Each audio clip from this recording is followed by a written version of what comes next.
or Egypt, I can't remember where it is. This is British troops marching into Istanbul.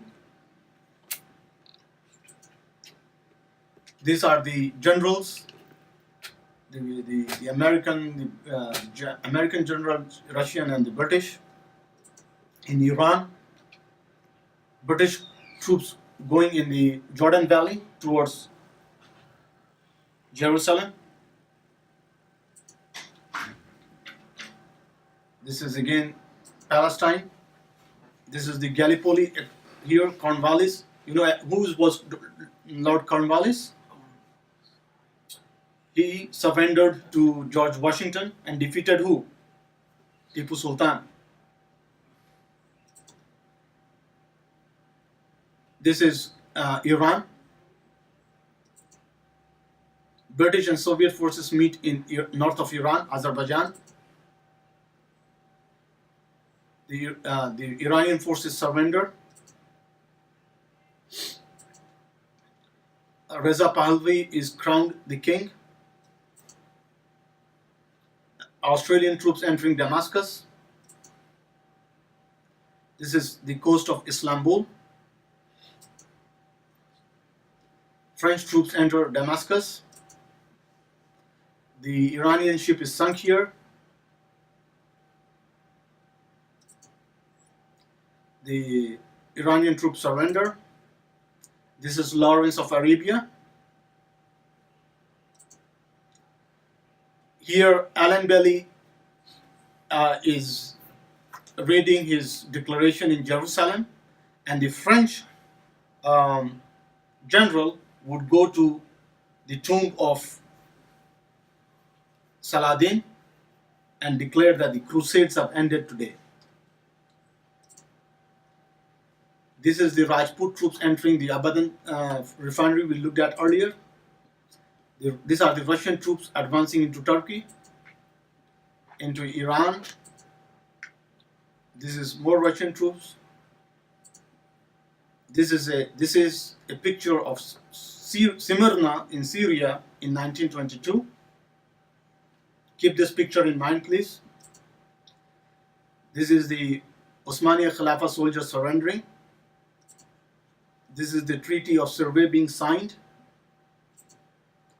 This is Baghdad in 1917. I couldn't get the picture that was Baghdad in 2003 when the American troops entered, when they were raising the flag. I couldn't get it from my records. This is the Guard of Istanbul.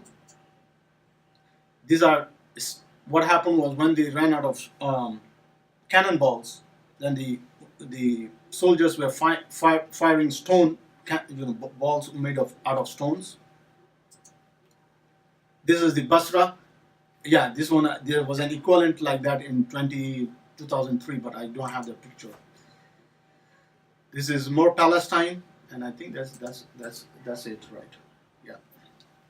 So this, from here, I just wanted to refresh your memory. This is what happened in the Middle East between 1913 to 1920, around that time. This is what was happening here. Does it bear any similarities to what is happening today? You be your judge. You be the judge.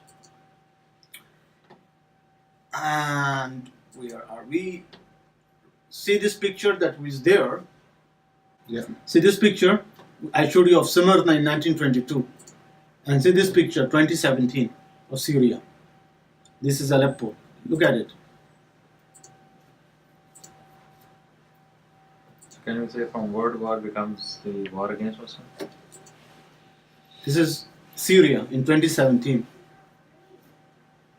If somebody had been living from that time to this time, what will he see? He will see a recycle of history of this particular street.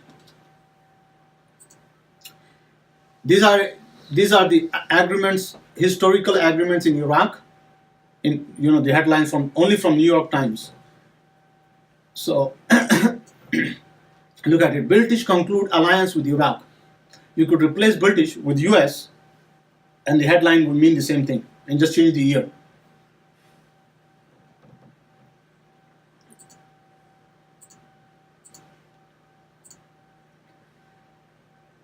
Here are some, before I dwell more into the history of World War One. Here are some quotes. Here is Winston Churchill saying about Iraq: "We must become the owners, or at any rate the controller at the source of at least proportion of the oil which we require." That's Churchill's policy towards Iraq. The US Department says Middle East oil is a stupendous source of strategic power and one of the greatest material prizes in the world history. This is 1945. As long as we rule India, we are the greatest power in the world. If we lose it, we shall drop straight away to a third-rate power. Lord Curzon, Viceroy of India.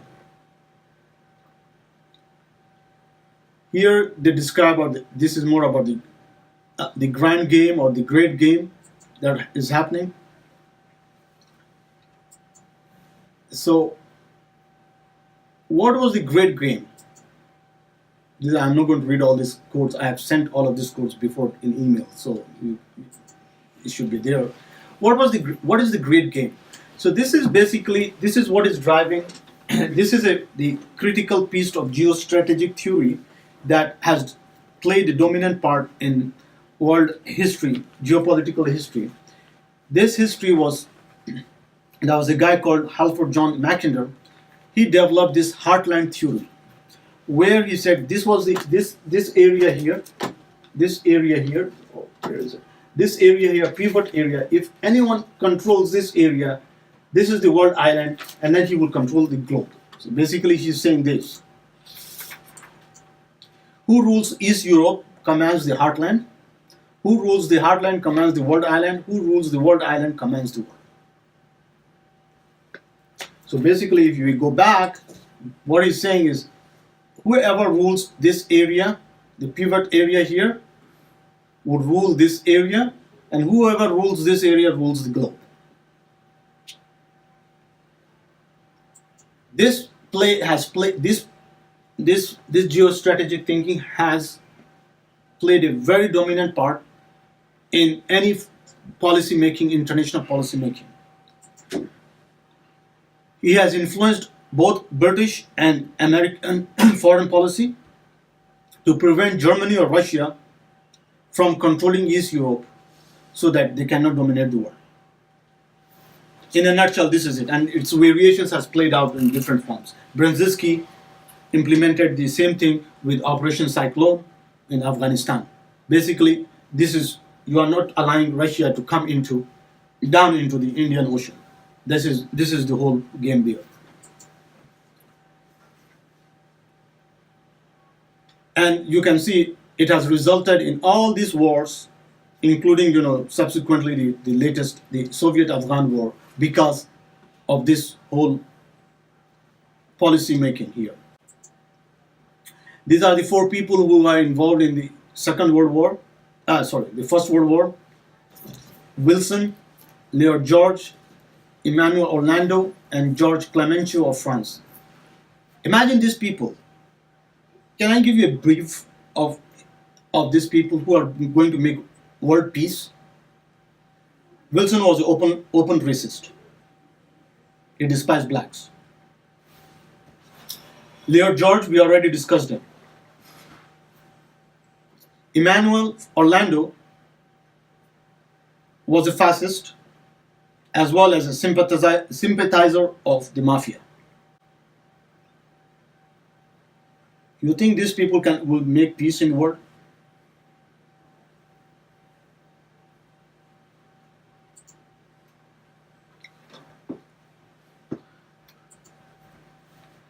So here is the Usmania Khilafah at its most extensive boundaries at the time. Here, this is. Can you see these maps here? All the way into Poland, Austria, Russia. All this part is the Usmania Khilafah. So the whole game, this was in 1914. Look at it. Now by 1914, the British had carved out. You can see here.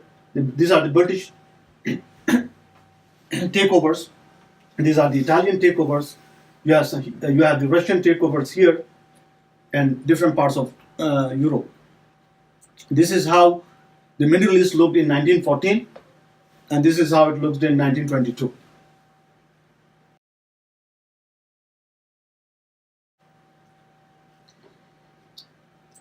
Here is Faisal with Lawrence of Arabia signing the Treaty of Versailles, which resulted in this. Iraq, Saudi Arabia coming into existence, Syria coming into existence. This is what Lawrence of Arabia has to say in his memo. He was an intelligence officer, remember? He says, the Arab revolt is beneficial to us because it marches with our immediate aims, the breakup of the Islamic bloc and the defeat and disruption of the Ottoman Empire, and because the state Sharif Hussein would set up to succeed the Turks would be harmless to ourselves. The Arabs are even less stable than the Turks. If properly handled, they would remain a state of political mosaic, a tissue of small jealous principalities incapable of cohesion. It's true. It proved out to be true. What he's saying is what Umar radhiallahu anhu has already said. He's saying it in geopolitical terms, but Umar radhiallahu anhu has said the same thing, but in a more definitive term. What did Umar radhiallahu anhu say? What did he tell the Arabs or the people, the Muslims at that time? Islam made you great. And if you go away from Islam, they didn't go away from Islam. They came from unity, which is the core of Islam. The Quraysh never said they are mushrik. They always said we are following the deen of Ismail. If you go to present this Gulf states, do they ever say they are outside Islam? No, they are saying they are following Islam better than you and me. So are you putting fatwa that they are mushrikeen? No. I'm saying they are not Muslim, they are out of Islam. I'm not. I am saying everybody is going to make the same claim. This is what I'm saying. I'm not making any fatwa. I'm saying the Quraysh was saying the same thing. They all the same thing. Like he said, unity is the core of Islam. How can you be a Muslim without unity, without a concept of the Ummah? So this is what happened at the Treaty of Versailles. Now, three important things happened.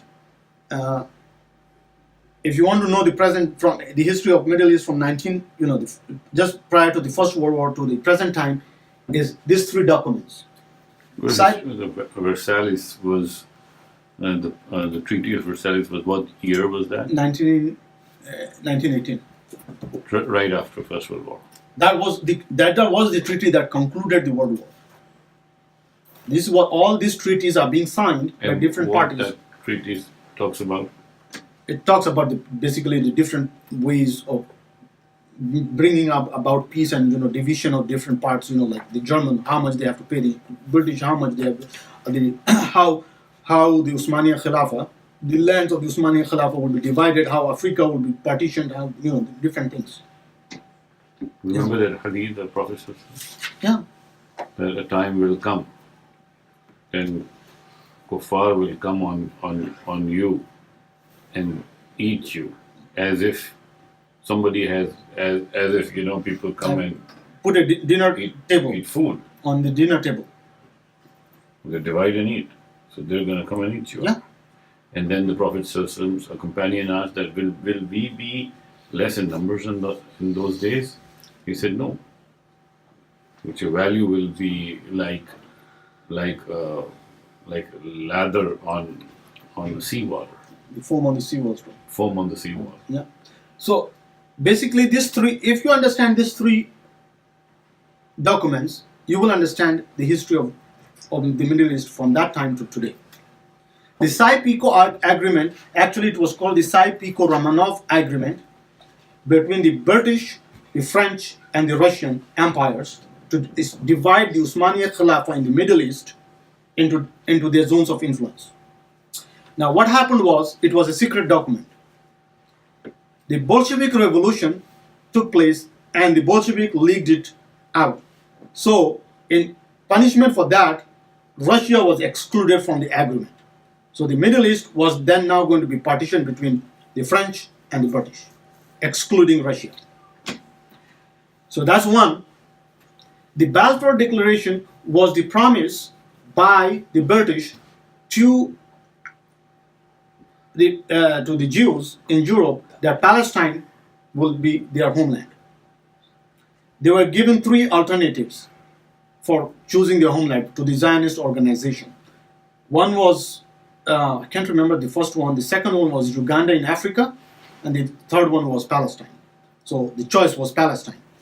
That was that. Then the third agreement was between McMahon and Hussein, the Sharif of Mecca, that if, we just saw Lawrence of Arabia talking about, if the Arabs revolted against the Usmaniya Khilafah, then they will be given the Khilafah state. So there was a confusion whether they will be given states or they will be given rulership. It wasn't clear, but these are the three basic things that was going on at that time. And this is how the Sykes-Picot Agreement looked like. You can see. The Russian was the Armenia. This is the actual hand drawing, and this is the result of the Sykes-Picot Agreement. Right? This is how First World War I, this is how the map of this region looked like now.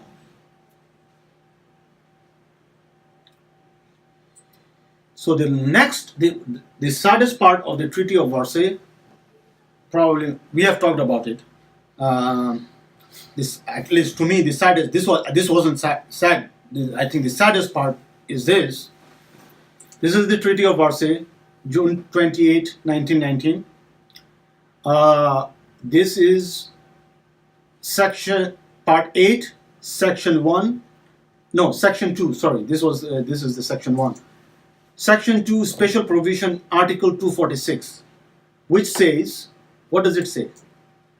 It says, within 6 months from coming into force of the present treaty, Germany will restore to His Majesty the King of Hijaz the original Quran of the Khalifa Osman, which was removed from Medina by the Turkish authorities and is stated to have been presented to the ex-Emperor William II of Germany. Sorry.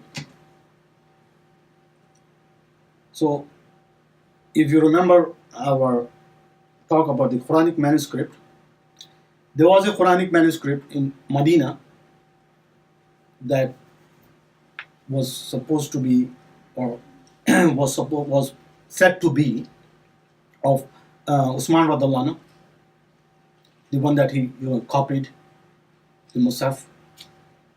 So what happened was, when Medina was under the one which was in his personal use. There's a confusion as whether it was his personal use one or the one that he kept for the state. So that's not clear which copy this was. So initially there were 5 copies. No, not necessarily. No, 5 copies. no. 2. There's 5, 7, and 9. Some say 11. Okay, so I've heard Dr. Saab saying 5, sir. yeah, the most common is 5, because 5 is the reason why people say 5 is Medina, Mecca, Damascus, Kufa, Basra, and Misr. This is how it is said. But since the Muslims had expanded quite far, it's very probable that more than one copies were made. And once the copies were brought into, let's say it was brought into Kufa or Basra, immediately the governor ordered more copies to be made. So there were more than 5 copies. There's definitely more than 5 copies. So this copy was there, and when Medina was under threat of siege or bombardment, the captain of the forces decided to take away this copy to Istanbul. Now, there what had happened was that copy was then taken from Istanbul to Germany. Why it was taken to Germany is a big question mark. Why this manuscript was taken to Germany, that's a different story, and we will go into that some other time. So this treaty demanded that that copy be returned back to Medina. But however, it did not make it back to Medina. It is now in the Topkapi Museum in Turkey. So this is what happened. And how much time do I have left? So this, I think, is something that people really, we should really pay attention to. This side part is, imagine the most precious thing for us is the Quran. We can't. Allah Ta'ala is preserving it, not because we are doing it. So where is this copy now? Topkapi Museum in Istanbul. Prefer to say Istanbul than Istanbul, because that's That was the real name. that was the real name. Britishers changed it. No, Ataturk changed it. So now let's look at the new Middle East. This was 100 years in making. Things have changed. New players are coming into the field. China, India, So what's going to happen? So this is a map that was proposed by Bernard Lewis to break up the Middle East. In the current state, okay, you can see here. I don't want to go into details. You guys see it. Interesting. Pakistan, Balochistan, Pashtunistan. So, however, again, there was a revision, and this one was done in 2005. Yes. Yeah. So this is from the Armed Forces General of the United States. Okay. So they revised it and they proposed this. Okay. And Robin Wright has his own map. He has the following: how 5 countries could become 14.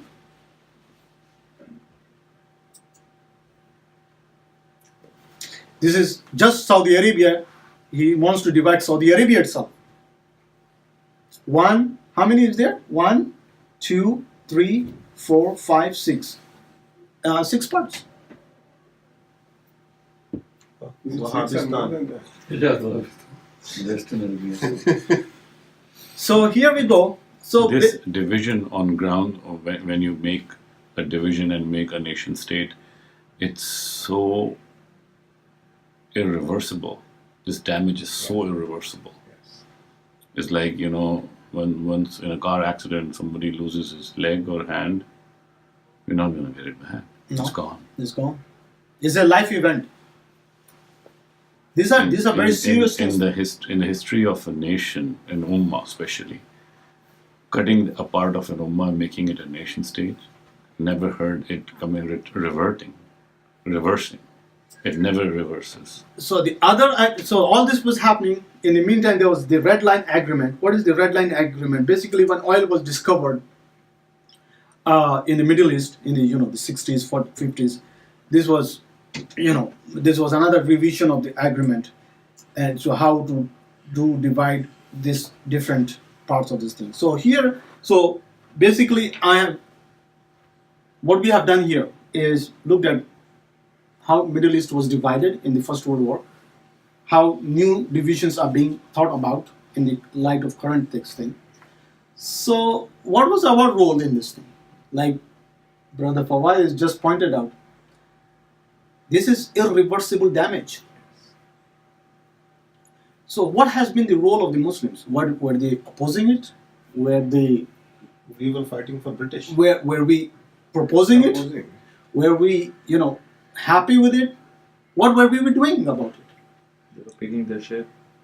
So this is my conclusion here. So let's go through just a short ones here.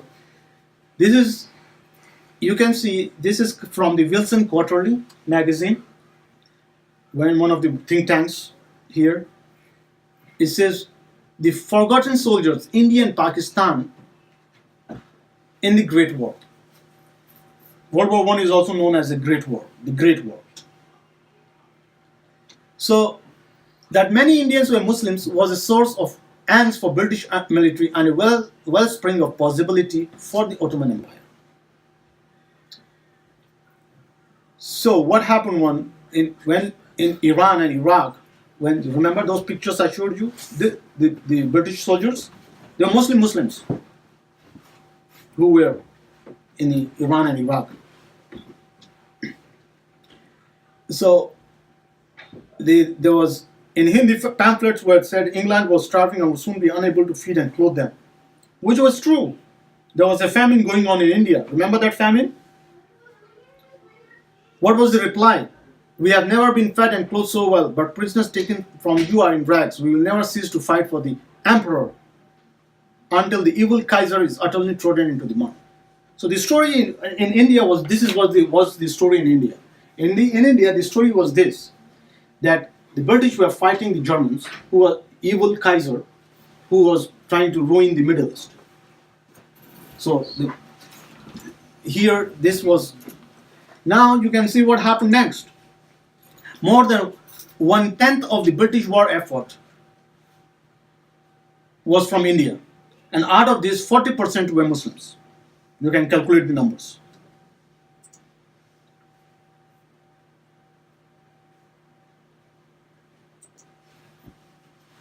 Look at what the person writes here. It needs no more explanation from me. Brother Fawad, you can see it yourself. Ultimately, Ottoman efforts to exploit this shared religious identity failed. In part, I'm going to stress this, in part because so many Indian Muslims separated political duty from religious fealty. Let me repeat this. Many Indian Muslims separated political duty from religious fealty. I don't think I can say better than this. इसमें मुल्ला ने बड़ा अच्छा role play किया ना. So let's see it. You see the role. Coming to the role. Here you see a picture of a World War I soldier who is almost starving. He was starved to death. Iraq. You know why? Because food was in short supply. And he doesn't want to eat horse meat or mule meat because it's against his religion. See the dichotomy? See the confusion? You are fighting. I mean, I don't know how to express this. So the ulama were told to please explain to them that this was not, lack of better words, haram.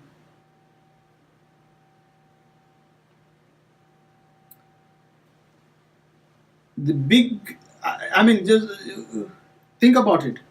Like this, people think if I do the salah and get halal meat, that's it. Alhamdulillah. Look at this.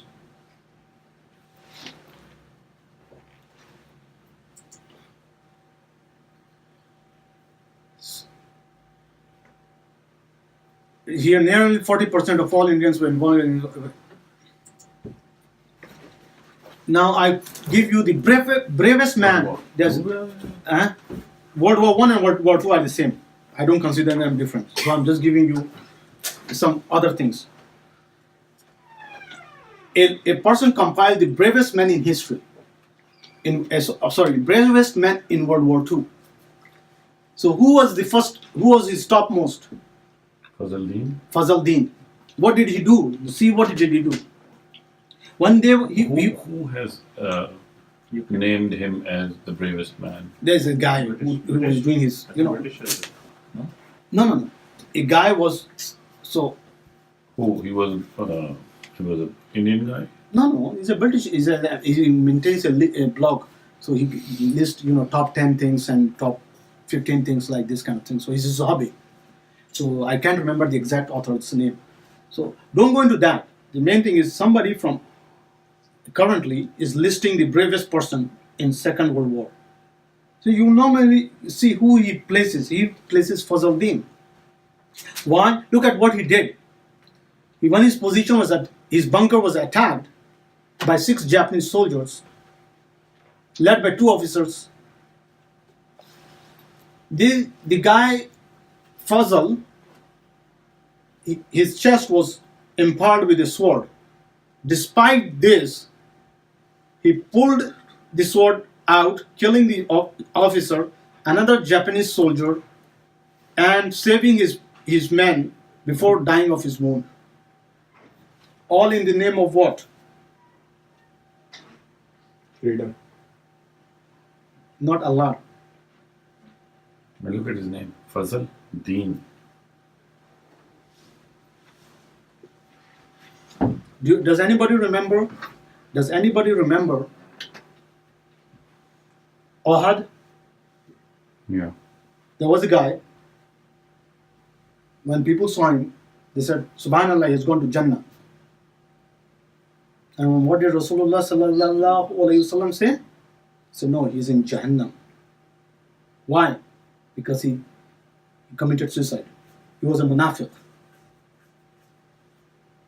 He hastened what Allah has destined for him because he committed suicide. I'm not saying this guy is a munafiq or don't get me wrong. What I'm saying is Allah subhanahu wa ta'ala hates anyone, anything other than in his eyes. The only reason why someone should come back to him should be for his love. It should be not for his own ego or national asabiya. The reason why I brought this small snippet here is just think about it. Like Brother Fawaz said, his name is Fazal Deen. And he is being considered the bravest person. He was look at the next one. Oh, I missed that one, I think. Or is there? I think he's the one who was the first one who was awarded the Victoria Cross, the highest honor. Let's see what happens. Noor Inayat Khan, Nisa. She is the special agent, the first woman, highest civilian decoration, the first woman to be dropped into occupied France. Just think about it. Back in 1940, what? 1, 2. I've heard about this lady. Yeah. Huh? Think about it. His mother was a descendant of the uncle of Tipu Sultan.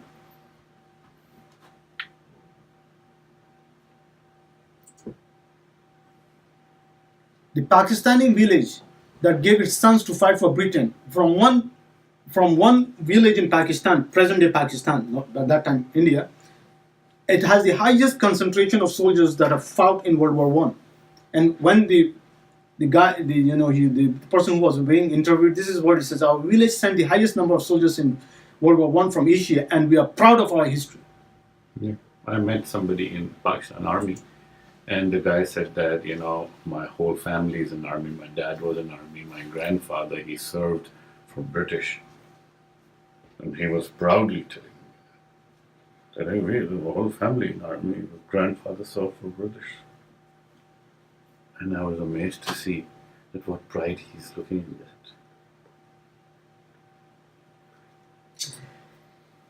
So yes, the first Muslim soldier to get the Victoria Cross was Qudat Khan from Pakistan in World War I.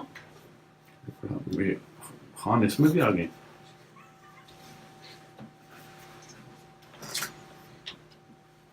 So, and who's talking about this? Tabinda Kausar. She has decorated poppies for Remembrance Day. So we remember. So First World War I is, again, I will repeat this one here so that we don't lose, is the junction where the Ummah changed from being an Ummah to Asabiya. Yes. I don't like to use the word nationalism. I like to use word asbiya. Okay, it changed. Now we became proud of our nationalistic, ethnic origins. We took pride in everything other than Allah and His Deen. I met someone. Let's put this one off the record here. I have lived globally, and I met someone in the masjid, someplace. Let's not put the labels here. And he said, "Where are you from?" I said, "I didn't understand the question." He said, "Where are you from?" Earth. I said, "I'm coming from Toronto." He said, No. Where are you originally from?" So anyway, as I told him, I have lived everywhere in the world, and each place I have gone to, Boston, Chicago, any place that I've gone to, people have interacted with me, and I have interacted with people, not because they were Pakistanis or Indians or Somali or anything. On the basis of Assalamu alaikum. I gave shelter, and someone gave shelter to me just because I was in the masjid. Believe me, this is what happened. I went to the masjid of Fajr in a town, and I didn't know. I was looking for a hotel, and he said, No, don't go to a hotel. Come with me. Why? Did he know me? Was he from my place? Did he know my parents? No.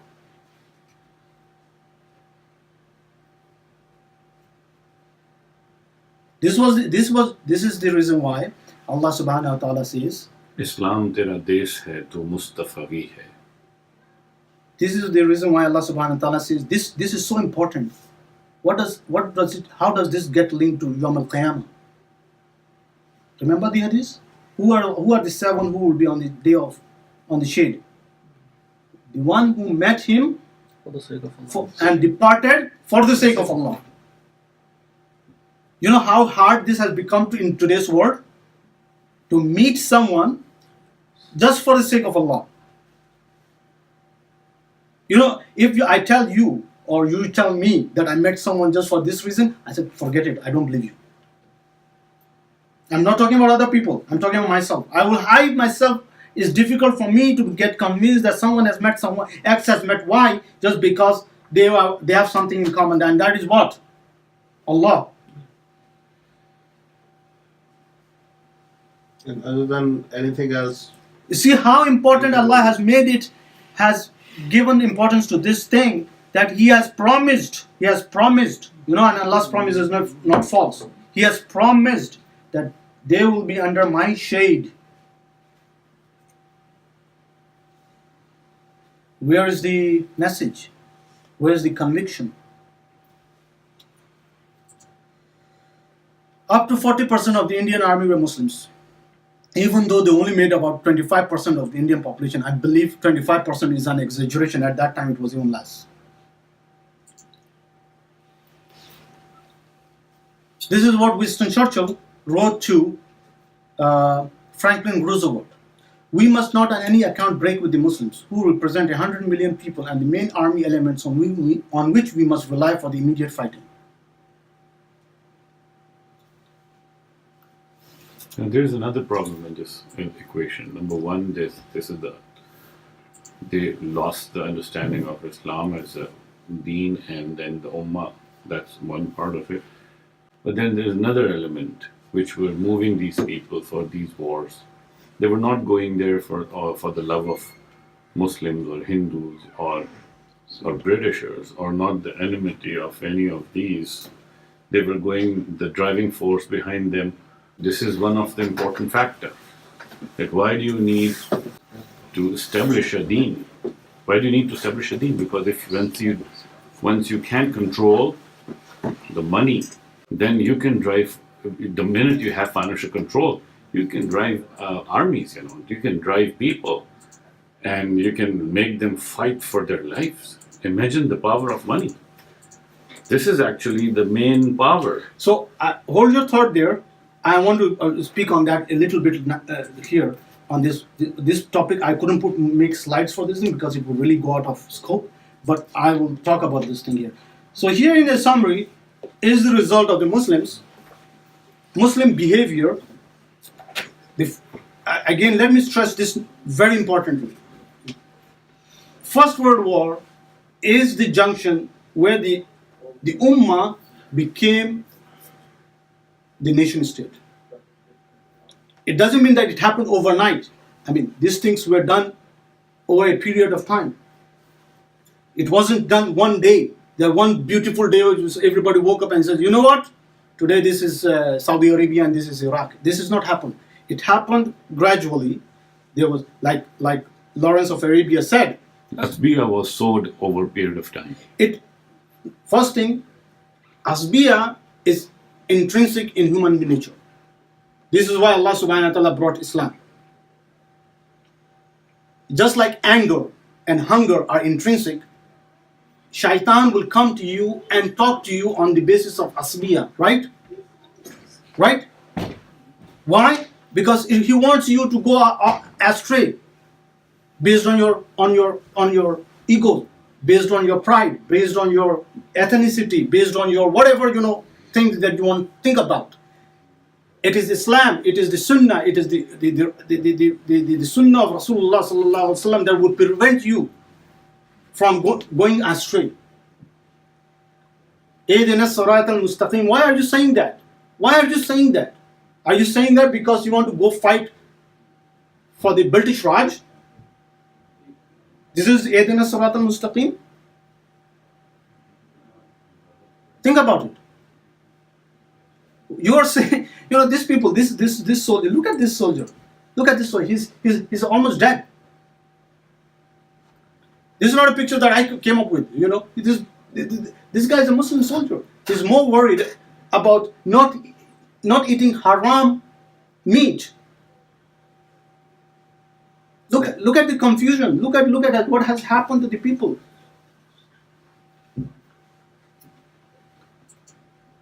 Yeah, so eating a haram meat is forbidden, but killing a Muslim is okay. No, forget about killing a Muslim. Killing anyone based just other than for the sake of Allah is haram, regardless of whether he's a Muslim or a non-Muslim. There has to be a justification. Only 3 reasons why someone is executed in Islam. Right? Only 3 reasons. No 4th.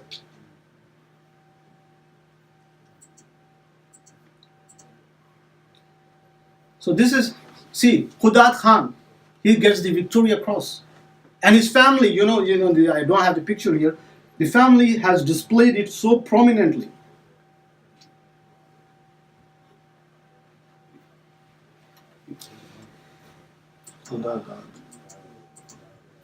So what happened to those soldiers who refused? So one of the few examples here, and then there are more examples. One of the few examples is the Singapore Mutiny that happened, where what happened was, so remember the story was this, the Muslims that were being recruited in the Indian subcontinent were being told that they were not fighting against the Usmaniya Khilafah. Remember that. It was against Germany. Usmaniya Khilafah wasn't in the picture and there. However, and remember, the war started with Usmaniya Khilafah not in the war. It was later on that they got involved in the war. When the what's his name? Let's see, what's his name? When Sultan Muhammad V, Rashad, when he issued a declaration of jihad, this is where people started getting the message. Messages started trickling out, saying, no, actually, this fight is now between the Khalifa and the British. So these people, this group of officers, they were stationed in Singapore. And what happened is an imam invited them over to his house to, as they do. And there the discussion happened, and they were told that basically what they were doing is wrong. So what do you do? So they decided with how many men? 300 something men? I can't remember. They decided to, do openly mutiny. And where is that? 850. So basically, they mutinied, and many of them were executed. These were witnessed by 15,000 people. It lasted nearly 7 days. And remember the hadith that Brother Fawad said, a time will come when the people, With the armies. with unbelievers or people who are not Muslims, they will invite all of them to feast on you, just like you feast on the table. Interesting part of the Singapore mutiny is that the Russians, the Japanese, they did not give protection to the mutineers. They were instructed by their various home states, not to give protection if the mutineers came into the Russian sphere in Singapore or the Japanese. They were told to be sent back. Even though normally what happens is, in this kind of situation, usually intelligence agencies will give you protection so that you can work for them. Usually this is what happens. If the cable and all this thing declassified, is very interesting to read what was being said. So here's a picture from the Straits Times of the people being executed. So basically that's one. So I will just give you. There's a ayah plays a role as a nas of that hadith, which is بعد أعوذ بالله والذين كفروا بعضهم أولياء بعض إلا تفعلوه تكن فتنة في الأرض وفساد كبير. Kuffar, non-believers, they are supporters of each other, and if you do not do so, if you don't support each other, if you get divided, if you don't remain united, إلا تفعلوه تكن فتنة في الأرض. It's going to be a great fitna on earth. وفساد كبير. There's going to be a great corruption on earth. This is a beautiful example, actually. Practical example. We have seen it. We lived through it. We are living through it. We're still living through it. So I think one of the quotes that I really like is this one. I'll let me read it out to you, and then I have the greatest admiration for your propaganda. Propaganda in the West is carried out by experts who have had the best training in the world in the field of advertising and have mastered the techniques with exceptional proficiency. Yours are subtle and persuasive. Ours are crude and obvious. I think that the fundamental difference between our words with respect to propaganda is quite simple. You tend to believe yours and we tend to disbelieve ours. A Soviet correspondent based 5 years in the US. So the story is like this. The guy was stationed by Pravda. You remember Pravda, the Soviet Union magazine? He was stationed in the US. And this is when they were stationed on a rotating basis, right? So when he was going back, this is the observation. He said, all what you're saying is also propaganda.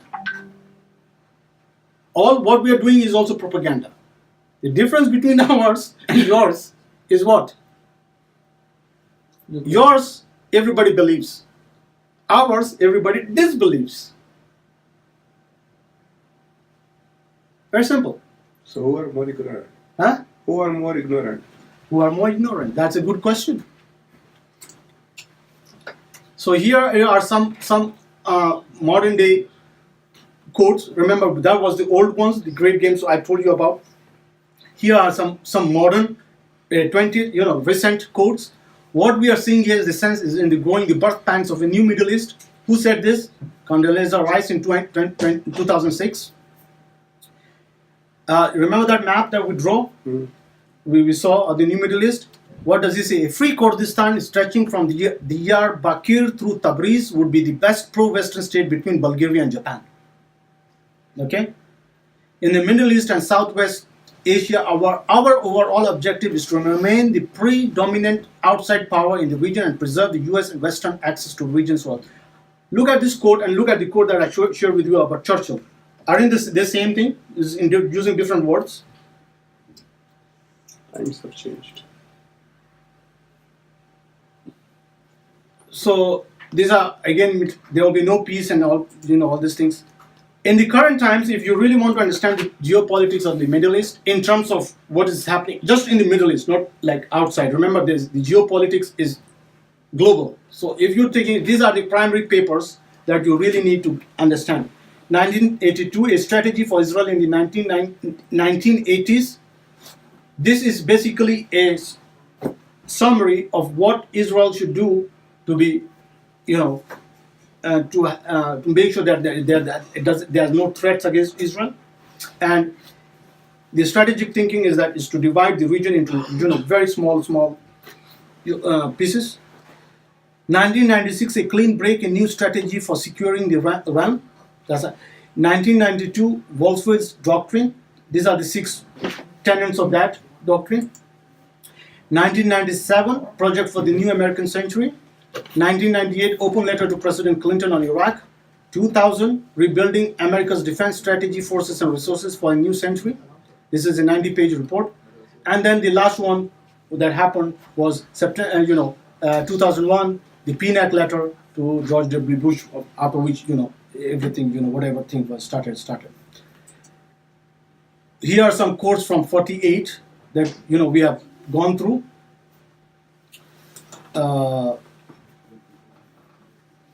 This is what the Romans used to do, and someone adapted it to the modern times. Romans made a desert, called it peace. Americans make chaos, call it freedom.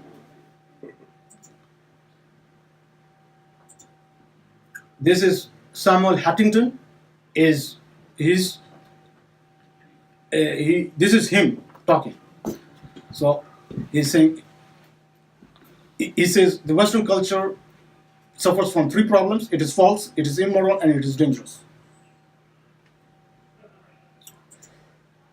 Again, he says, look at what he says. The West won the world not by the superiority of its ideas or values of religion, to which few members of other civilizations were converted. I think I've demonstrated that amply.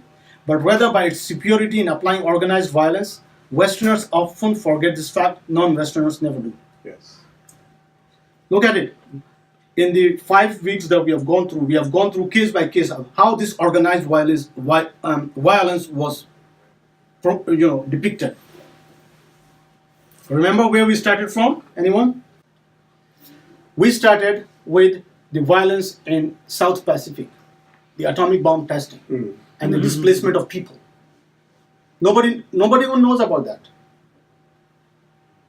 Remember the word bikini? Let me ask, what do you think of bikini? When I say bikini, what do you think of? You think of swimwear. Yeah. That's the only thing you will think of. I'm telling you, that is the only thing you will think of. People cannot relate that word to oppression, injustice, and displacement of people. You cannot. But think of it, how unjust it was. You go and drop the biggest explosion in the history of humankind on someone's land and call it progress. Diego Garcia,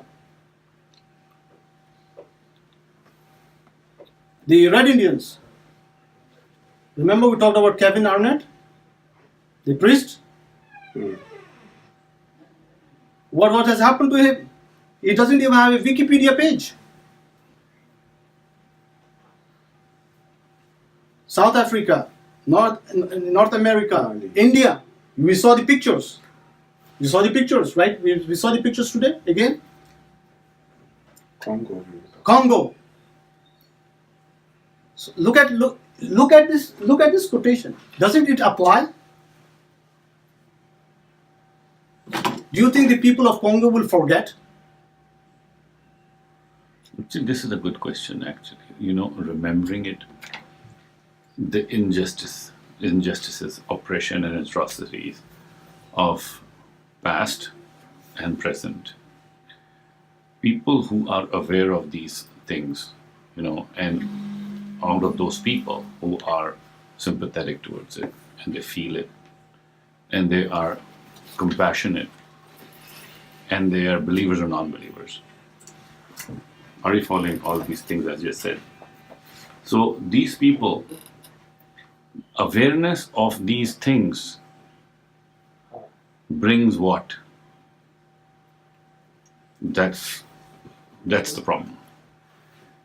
Awareness, if you don't provide a solution, if you bring awareness, it creates chaos. Correct. Yeah.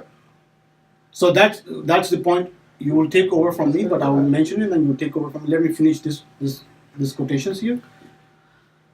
The hidden hand of MacDonald and McDonnell Douglas, they go together. Who said this? Thomas Friedman. You know who Thomas Friedman is? What does the United States Assistant Secretary of Treasury says? Paul Craig Roberts. It took only the rest of the world 300 years to catch on the evil that masquerades as Western civilization. Honestly, if you really go through the history, I think we have gone through the history, right? Mm-hmm. The only time you guys, the reason why people are not able to make this comparison is what is presented. We go to the moon, heart attack, cars. Is cars a really good thing? Let me ask you, cars really good thing? What cars? Automobile. Everybody will blindly say yes. This is one of the biggest or best inventions mankind has come up. Good thing in what sense? Exactly. It has to be qualified. After 150 years of the internal combustion engine, you know what has happened? What has happened? We have to get rid of cars. Am I wrong? That's the United Nations panel. Get rid of the combustion engine, not the cars. Why? Why? See, there's something that's lost in there. Everybody's talking about it, that we have to get rid of the combustion engine, right? What is lost here? The pollution is affecting who?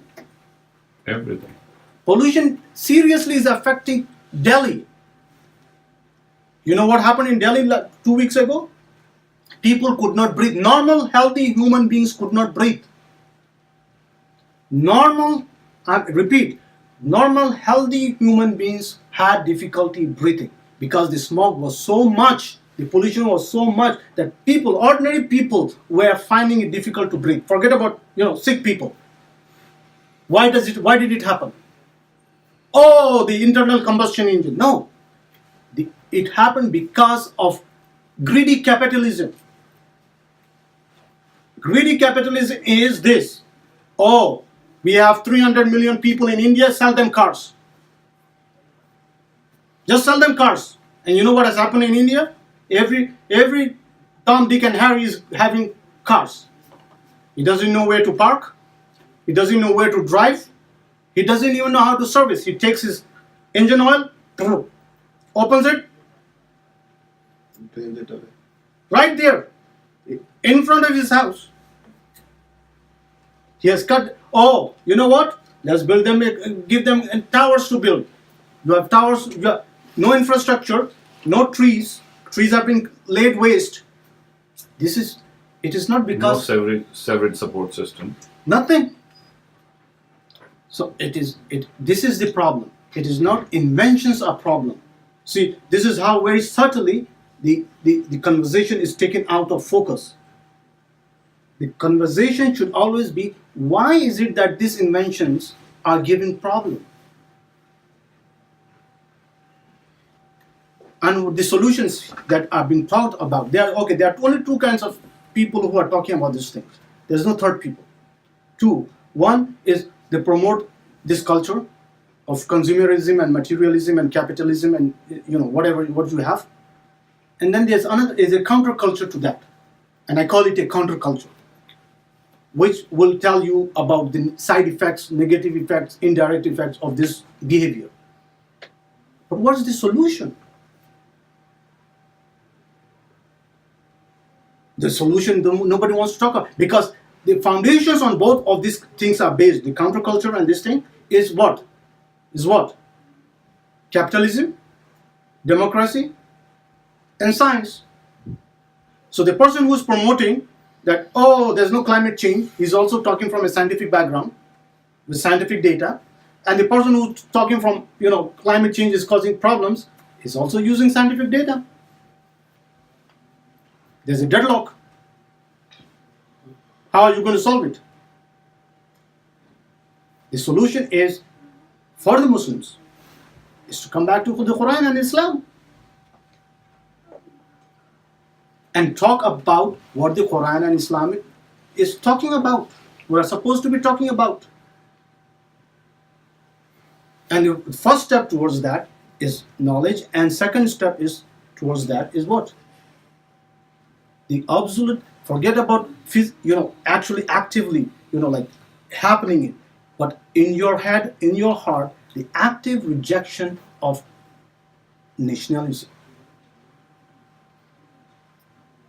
If you cannot understand how this look at what this is the Assistant Secretary of State talking.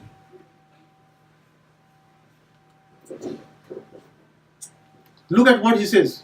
The last 300 years of evolutionary progress have come down to nothing but 4 words: selfishness, slaughter, shamelessness, and corruption. This is not a Muslim.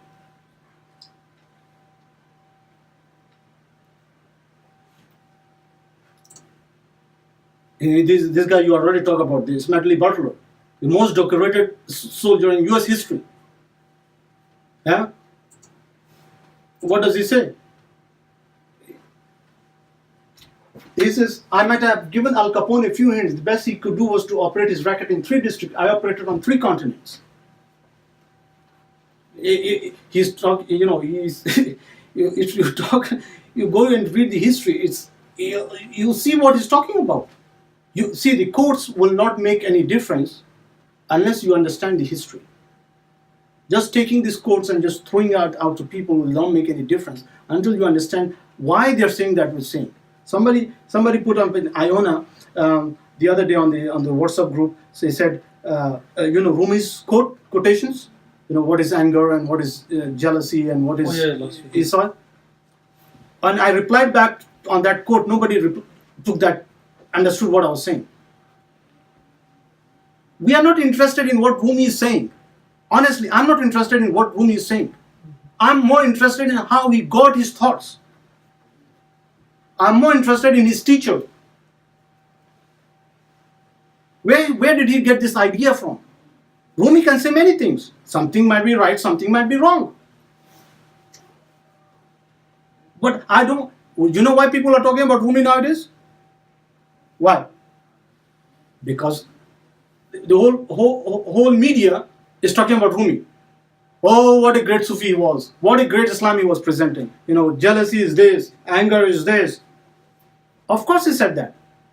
Because at that time, he doesn't need to talk about politics.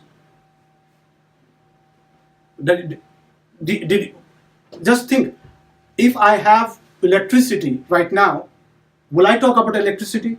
The need for electricity? No. So just by promoting, of course, understand. But Rumi said jealousy is no. Understand where Rumi is getting the idea from. What is his roots? His root is the Quran and Sunnah. Is the Quran and Sunnah only talking about anger and jealousy and love and that's all? So I rest my case here. So here, these are some of the quotations here. These are lengthy things. I will try to make a PDF and send everyone out. None of this thing is new, by the way, brothers. I have sent this one form or the other on the emails, some time or the other. So you can read through them, and next week, inshallah, we'll talk about is science itself racist?